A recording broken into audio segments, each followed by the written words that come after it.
My name's Johann, Diaz, by the way, if I've not met you. Thank you for coming to this session. I actually want to talk about towards everything as a service, as opposed to, I think, what we had in the agenda, which was essentially doing more with less and improving service at the same time. I hope you'll forgive me, but I actually assume most of you are expert at doing more for less and improving service at the same time. Now, if you're not, come and see me after. But as this is the name of your game, I'm assuming you're good at that. So what I actually would like to do is talk a little bit about everything as a service and what that journey looks like. And the first thing to say is, I think we're at the dawn of a new era, okay? And it's one that I call the service revolution. And it's not just me who's saying that, if you think it is. In a survey that was done by Dell a few years ago, they surveyed 3,500 senior execs from organizations all across the globe and different industries. And 90% of them agreed that over the next 5 years, which is actually only up until 2022 or so, that they would start to deliver their product offerings as a service. So this is not new stuff, this is known about, and all your organizations and most organizations will actually be and should be working on this as a strategy. As I say, my name's Johann. Just by way of background, I would describe myself, I hope others might as well, as a bit of an evangelist, a strategist, a practitioner. So in an early career of 10 years, I've been kind of client-side work, ending up as COO of a small mobile comms company. So the world of operational technology that we all talked about earlier on, just before lunch, absolutely my world. But in those days, giving my game away, we did it without GPS, and we certainly did it without the internet. And I was running low-frequency navigation networks, high-frequency data networks, around the UK, but then we actually exported technology to other countries as well. So I know a lot about operational technology. Moved into the world then of freelance consulting and ran ITSM projects and programs for Diaz and BP and Vodafone and Unilever and various others. So did that for about 12 years. Got pulled back into large corporate by Capgemini, where I then headed up service management, service integration consulting in Cap for the UK. For 3 years or so, and then found our good friends at ServiceNow. And I think many of us had watched ServiceNow grow from nothing to what they were, and I was curious, and I wanted to find out more, and I enjoyed 2 years or so with ServiceNow. In the Inspire team, which if you don't know is kind of the customer exec advisory program, where we'd work with large customers, and really some of the stuff that you heard about this morning. How do you use and expand the capability of the platform in your organization? And since then, I've been freelance back again. So I think we call my career a bit of a portfolio career. But today, what I'd like to talk to you about then is what do we think everything as a service is today? What are the challenges for today and tomorrow that our organizations struggle with? And what are the benefits? Because clearly it's taking off. We all seem to like it and use it as consumers. So what are the benefits to both consumers and the organizations? Okay. If you want to tweet, please use service management and the hashtag that was on for Nowbox earlier on. Now, here's a test, and I won't ask you to put your hands up, but who remembers the day when the first video, do you remember videos? Oh, very good. The first video rental company launched in 1985 called Blockbuster, okay? 85, it doesn't feel like that long ago. Please, somebody tell me it wasn't that long ago, but I remember that, and they grew such that in the early 90s, they were valued at 8.4 billion. They were sold for 8.4 billion, okay? So meteoric growth, certainly at the time, in 15 years or so. But then new technologies come along, you see, and new technologies then were things like DVDs and the internet. And hey presto, this little organization called Netflix opened its online DVD rental store in 98, and the rest is history, okay? So we can see in a short period of time as a society, how we've taken on new technologies, and consequently, the services that our organisations are able to offer to us as consumers and the wider community have transformed considerably. So we've gone from renting videos, and I have to confess I remember going down to the video store and renting the video, to now everything entertainment as a service, right?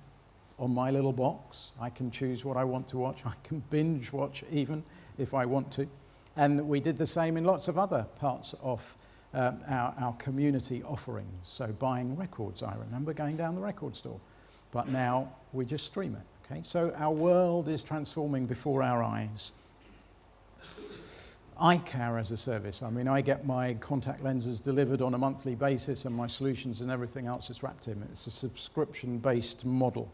Healthcare as a service, we've all probably touched some of that. Medications even can turn up at your doorstep.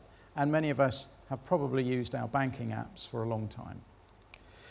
We've got parking as a service. We've got food as a service. We've got laundry as a service. And so it goes on. And even in the world of industry, air miles flown as a service has been long known by way of Rolls-Royce and how they sell their services, okay?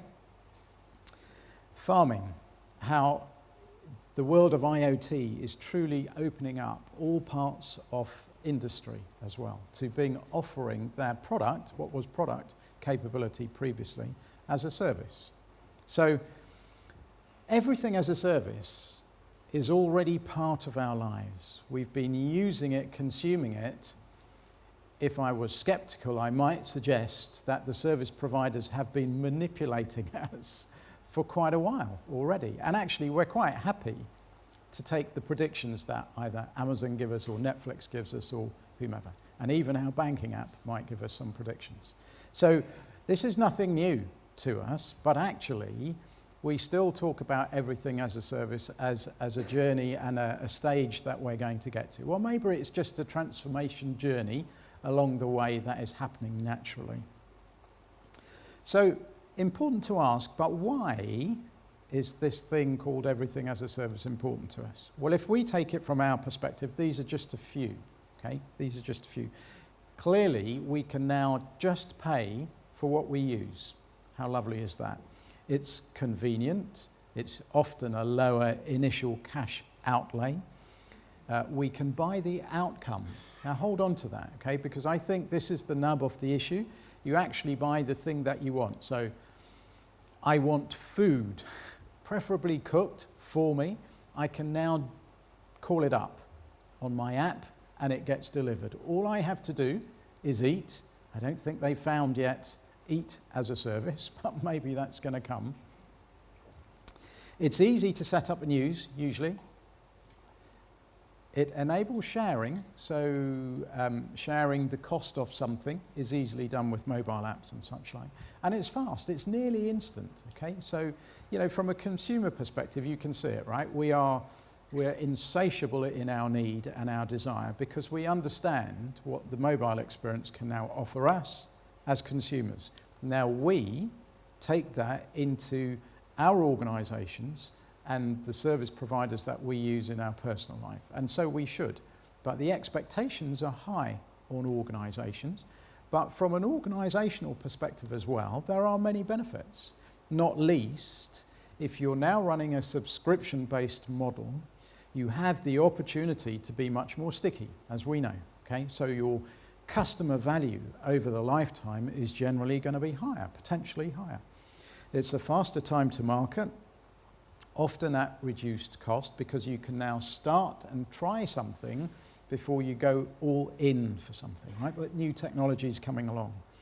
It gives you the increased speed and agility and operational efficiency. So there's a lot. And one interesting one there is what we call democratization of innovation. So you can stand up blockchain as a service and you can actually try it.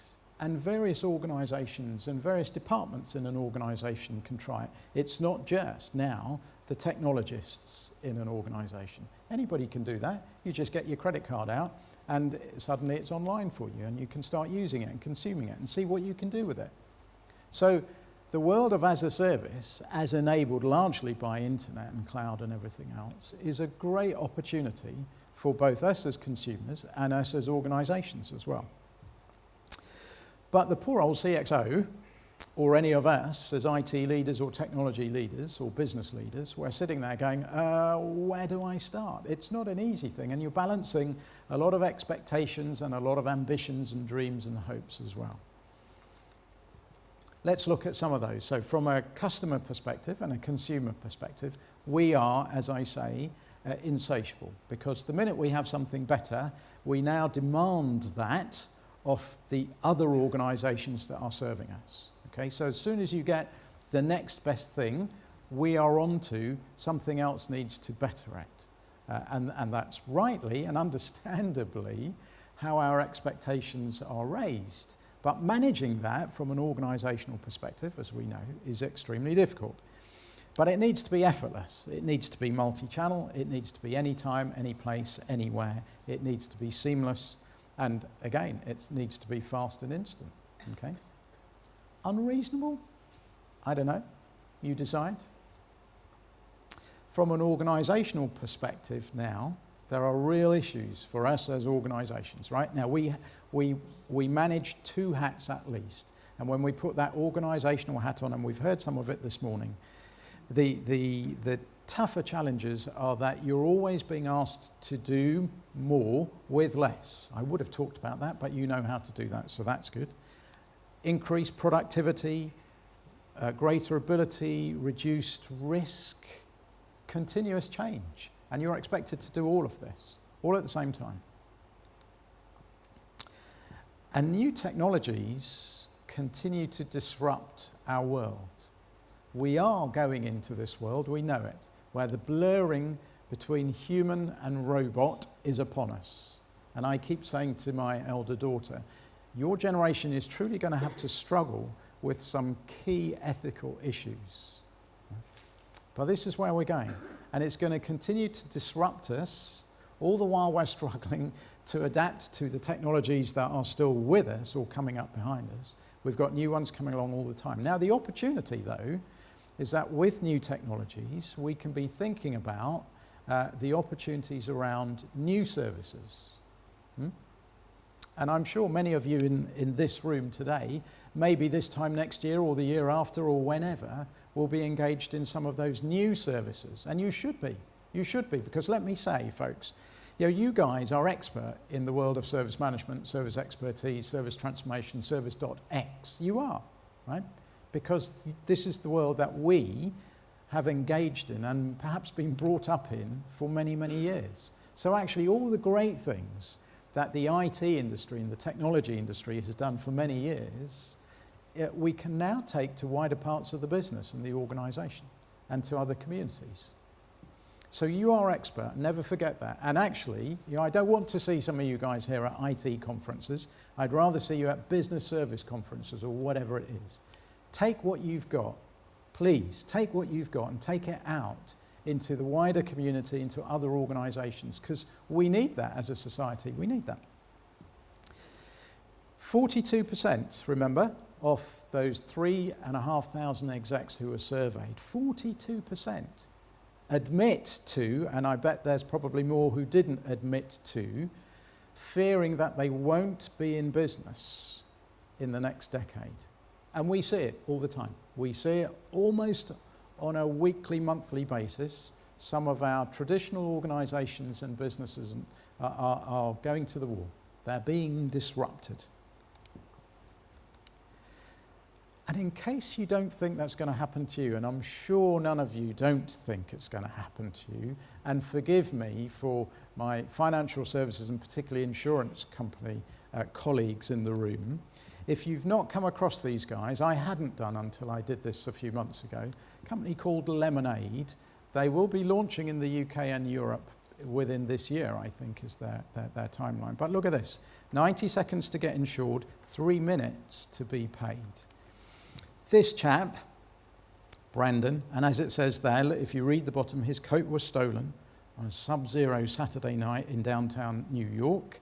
He waited 6 days, hoping that it might turn up, and then he thought he needed to do something about it, and he takes out his phone, and he's going to engage with his insurance provider. It was towards Christmas, 5:43. The seconds are actually quite important.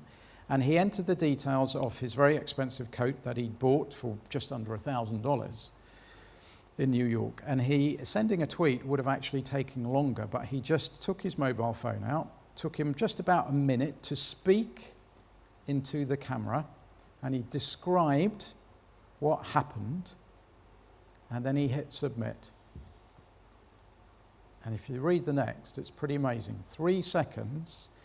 In those 3 seconds, the AI Jim bot reviewed his claim, cross-referenced it against his policy, ran 18 anti-fraud algorithms, approved it, sent wiring instructions to his bank to transfer the money, and informed him of the good news. I thought that was pretty impressive. And that shows us what we can actually achieve. And actually now, as a customer, he's all over the wires kind of saying, this is amazing. This is truly amazing. Insurance often has been a grudge purchase, hasn't it? But when you get service like this, actually, it can turn into something better than that. So don't think that we won't be disrupted. It's there for all of us to heed the warnings. So big question, right? How do we, from an organisational perspective, navigate these storms that are upon us whilst we're transitioning essentially our whole business sometimes to a new way of working, to everything as a service? What does that actually mean for us? Well, you won't be surprised to hear me say this is not a techie thing. It's not only about the technology, of course.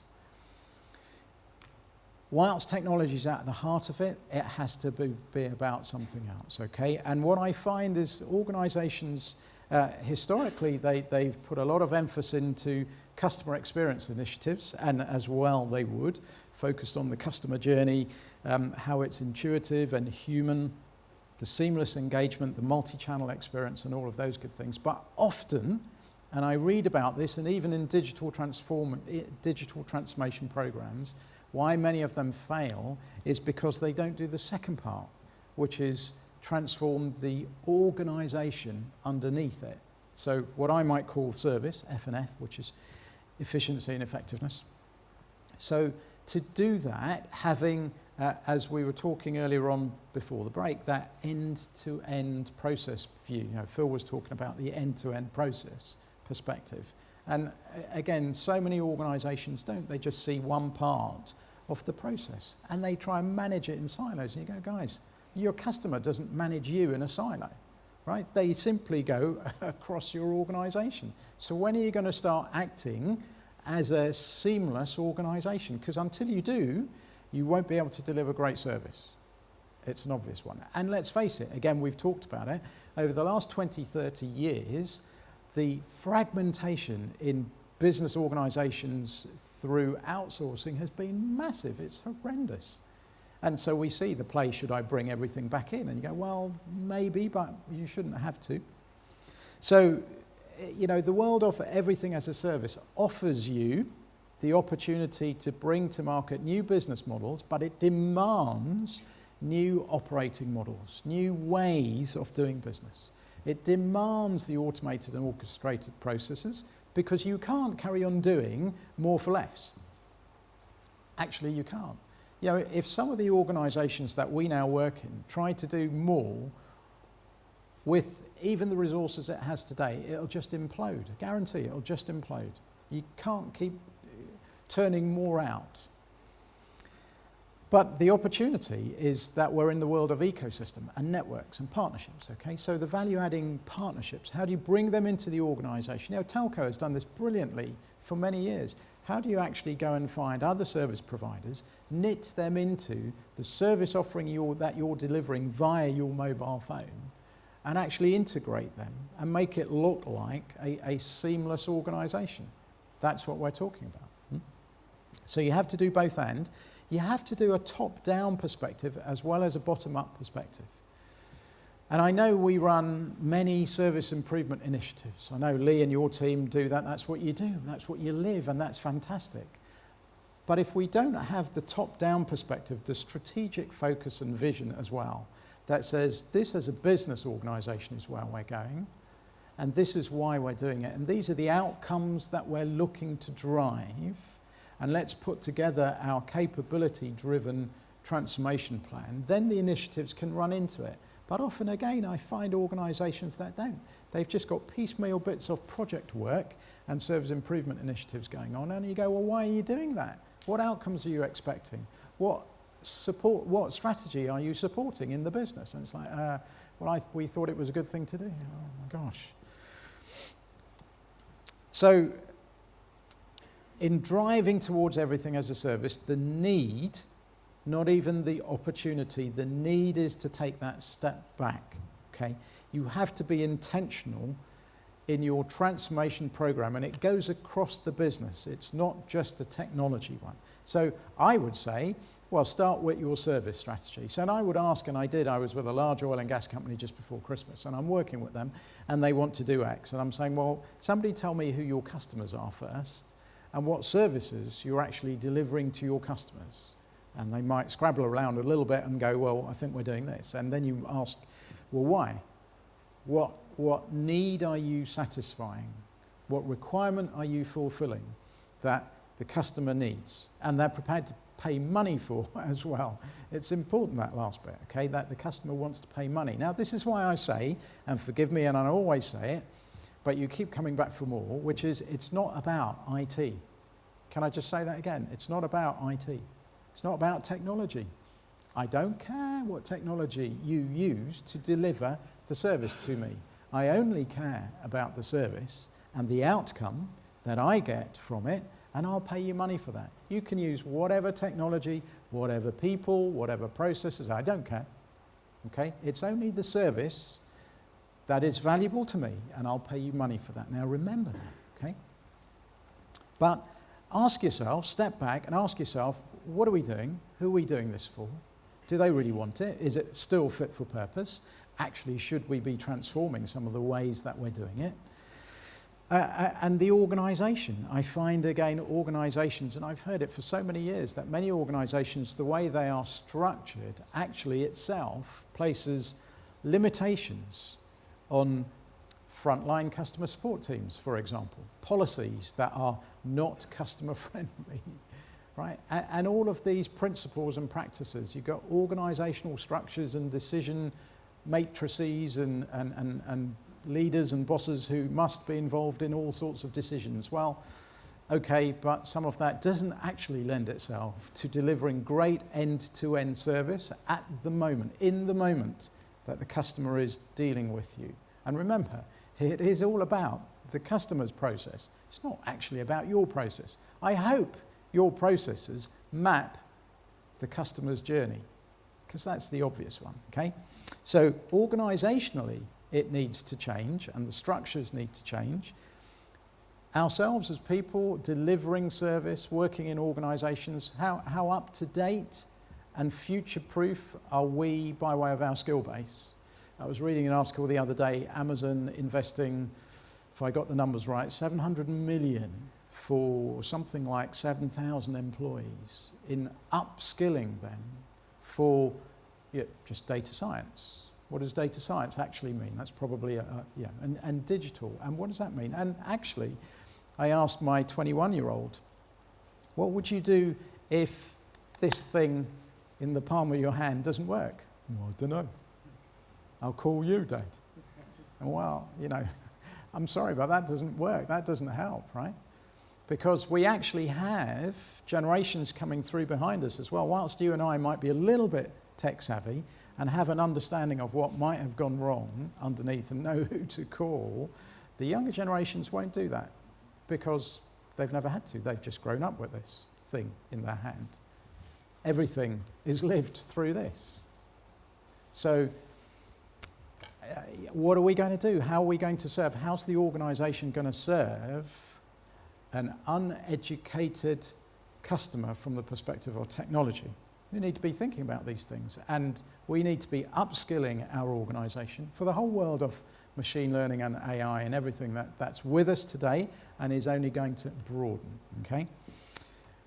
Data, we talked about data and the fundamental need for data structures and data models and all of those good things. But, you know, it's a multi-phased approach. You can't obviously bite it all off at the same time, okay? And you know, I've put together transformation maps when I was with ServiceNow and after as well. And it's all about, you know, building that case as well. And I loved Scott when he said, you know, you just got to keep going back to the board or whomever it is that you've presented and they've bought off the 3-5 year journey and just keep reminding them. You know, there's a phasing, and we're only in 2 years of a 3 to 5 year program here, and that's what it's all about.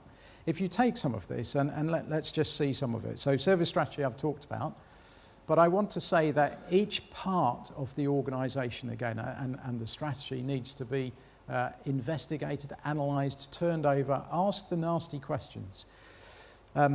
If you watch a TED interview with Reed Hastings, who's one of the co-CEOs of Netflix, he says, easy to say when you're making a lot of money, I know, but through their whole organisation's journey to get to where they are today, speaks of the culture. He says that we consider it to be disloyal if any of our employees don't speak up when they think something's wrong. He actually goes to say he thinks it's disloyal if you don't do that. Now, I've worked for many organisations and I wouldn't say that that's been the culture of those organisations. Maybe I'm too old now, forgive me. But, you know, that is the culture of the organisation we need. It does frustrate me, and I know many, when you're engaged to do some great things, but actually you're not really empowered to do it. Because all decisions have to go one way or t'other, and you go, really, come on guys, you know, we're living in the 21st century now. So operations models, organisationally, you've got supplier models, everything needs to be reviewed and transformed if we're going to truly be able to leverage the benefits of as a service. I've talked about organisation, culture and leadership is a big thing, and you guys are leaders now, and you're going to be hopefully leading larger parts of the organisation over the coming 5 to 10 years, okay? Please think about that now. Please go get yourself trained. Please look outside of your box, because we need you to look outside the box in order to go and evangelise others to do the same. Huh? Data we talked about, you know, Keith and the team are experts at Lloyd's. Data is the fuel. We talk about this always, the fuel that organisations run on. But if you haven't got a data strategy in place, why not? You need to be. This is fundamental stuff. I couldn't go from a ServiceNow conference without talking about the technology, right? But, you know, I love ServiceNow. Why? Because it's a platform. And I do get very, very, very frustrated when people say, oh, well, that's the IT ticketing tool. Well, no, not really. It might be able to do some stuff within the world of IT, but it's just a platform. It's a great platform that you should be using across your organisation. In fact, I go so far as to say, for me, it's the heart of the enterprise. Because if, in very simplistic terms, I talk to people about, let me go with front end, CRM platforms, and everybody's got some of those. Back end, you've got loads of platforms, the ERPs, the finance, and everything else.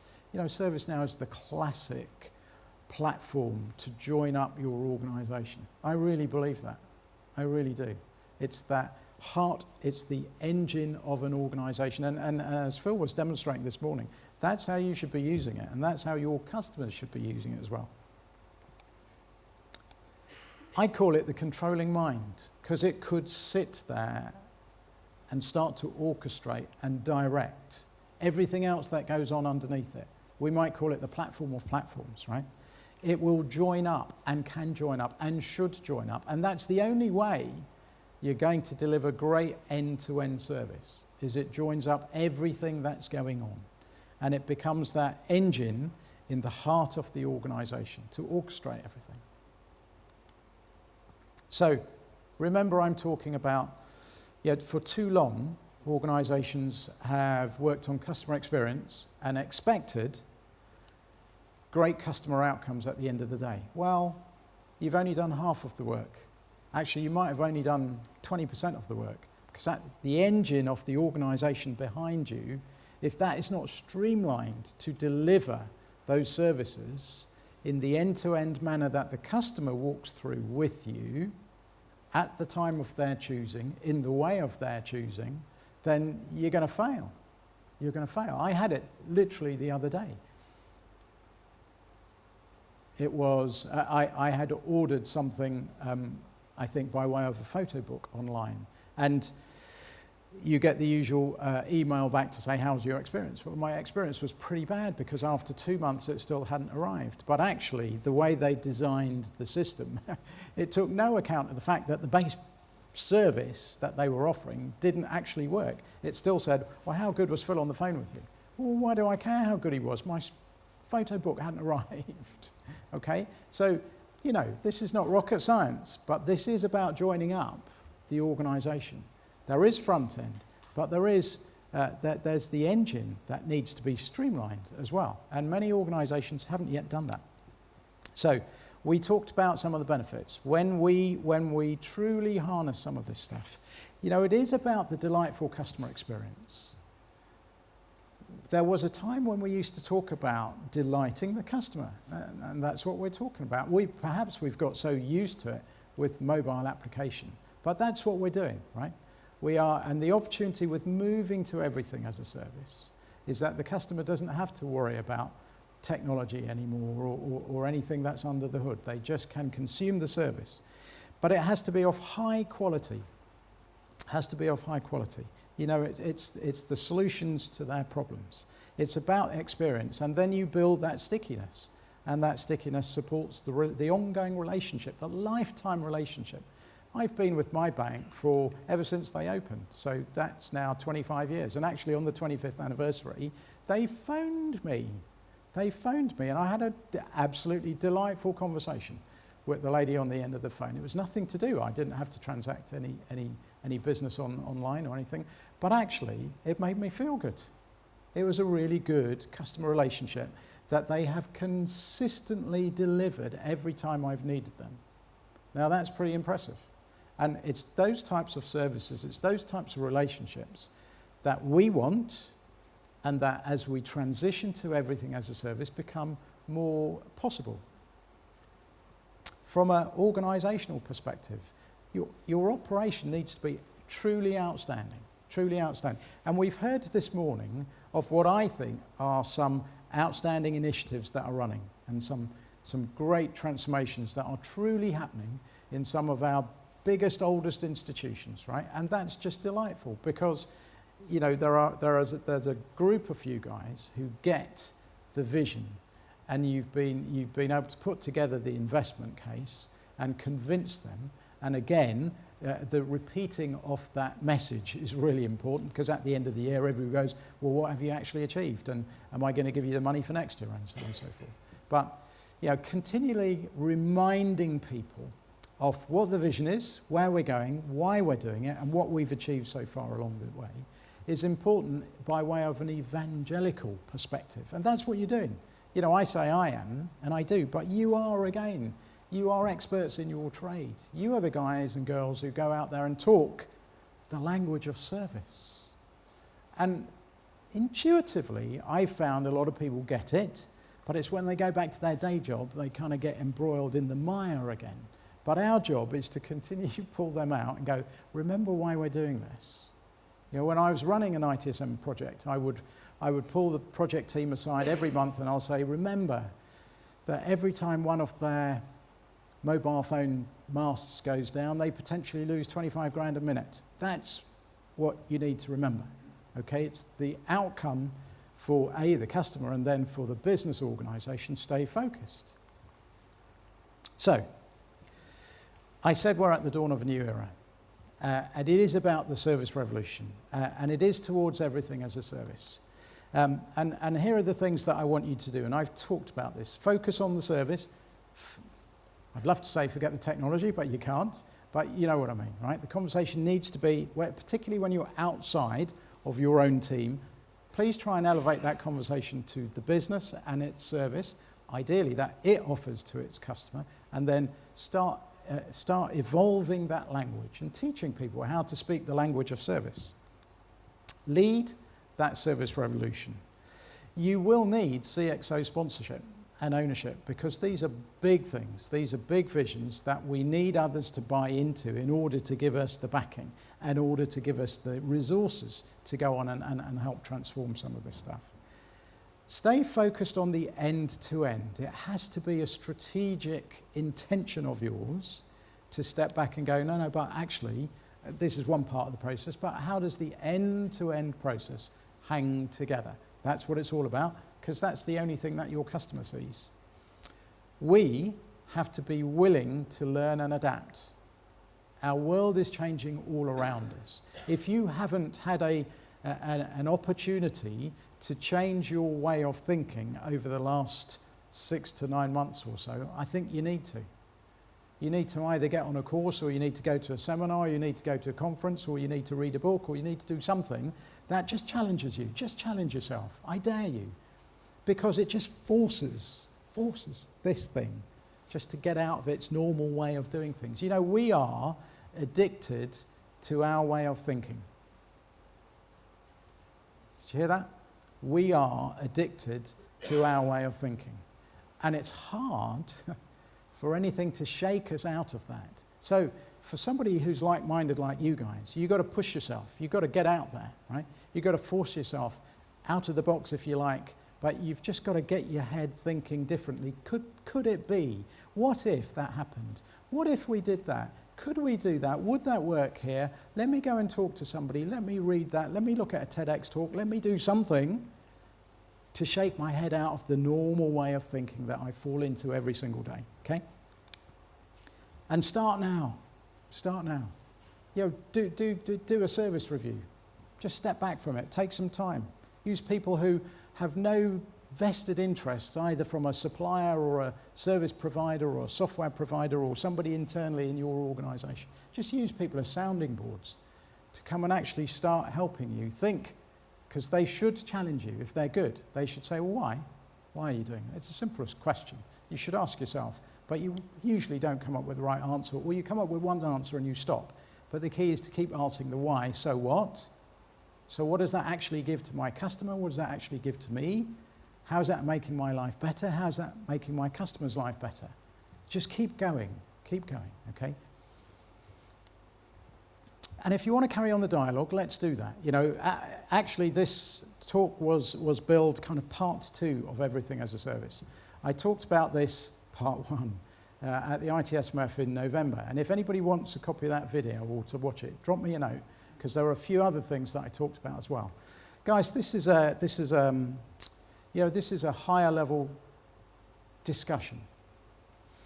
It needs you to understand and get on board with the vision and go and evangelize. The great thing is, like me, you do it from the perspective of being a real practitioner. You know what it's like on the ground. You've also got good experience of gaining great outcomes. You've got real world experience that other people need to hear, because people listen to those who've been on the journey more than anybody who gets up like me and just preaches at you, okay? You guys have been on the journey. And when you go offering the opportunity for others to see what you've been able to achieve, that's when change starts to happen. And all you need is to recruit a few others, like-minded thinkers, yeah? And then the organisation starts to change. And then you hear things that you said maybe 6 months ago coming back at you and think, oh, that's good. Okay, thank you all.